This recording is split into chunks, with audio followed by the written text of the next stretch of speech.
E'tiboringlarni oshxona uchun mo'ljallangan smesitilligi qarataman. Bu ko'rayotgan smesitilliklar komplekt nabori bilan birga bo'ladi. Ya'ni bular qanaqa bo'lyapti? Bu yerda ko'rayotganinglar ajoyib turdagi smesitil bo'lganda ham ikki tomonida suv sepadigan o'zini joyi bor. Tepada, pastda o'zini misol uchun mana o'zini shuncha ko'p funksiyaga ega bo'lgan mahsulotni ko'rinishini ko'rishinglar mumkin. Plus tomoni yana ko'rsataman. Mana bu ko'rayotgan narsalar misol uchun meva yuvishga ham ancha xizmat qiladi. Bu yerda taxtakachi bor, tagida yana mana bu yerda temiri bor. Misol uchun meva chevani yuvadigan bo'lsanglar, undan keyin mana ochib ko'rsataman, erinmasdan ko'rishinglar mumkin. Mana yana mana bu yerda o'zini setkasi bo'ladi. Mana bu yerda o'zini qopqoqga o'xshagan o'zini mana ichida дополнительный setkalari ham bor. Misol uchun bu narsa to'kilib ketadigan bo'lsa, misol uchun qopqog'ini yoqib qo'ysanglar, fannichka ko'rinishda bo'ladi. Misol uchun baliq tozalasanglar yoki nimadir qiladigan bo'lsanglar, misol uchun shu yerda o'zi tozalab bemalol suvini qo'yib yuborsanglar bo'ladi. Xullas, mana bu yana varianti bor. Qolgan variantlarni ham ko'rsataman. Bu variantimiz endi ajoyib turdagi variant. Qanaqa desam bo'ladi? Bu ko'rayotganinglar materiali yaxshi, qirilmaydigan material. Buni misol uchun olgan odamlar biladi.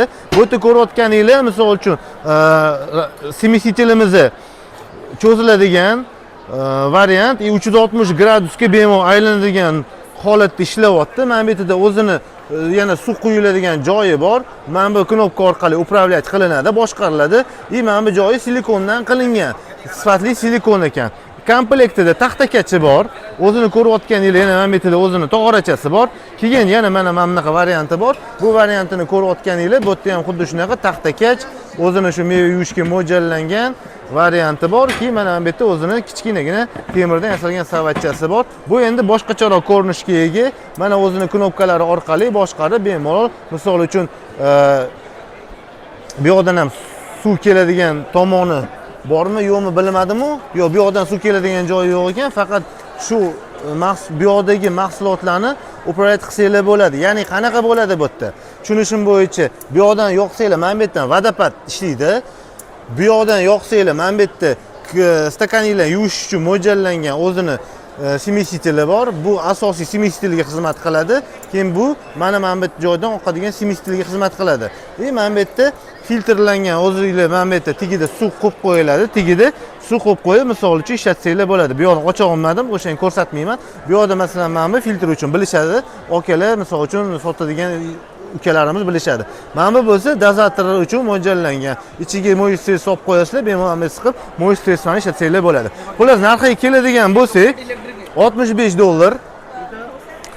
Bu ko'rayotganinglar $55.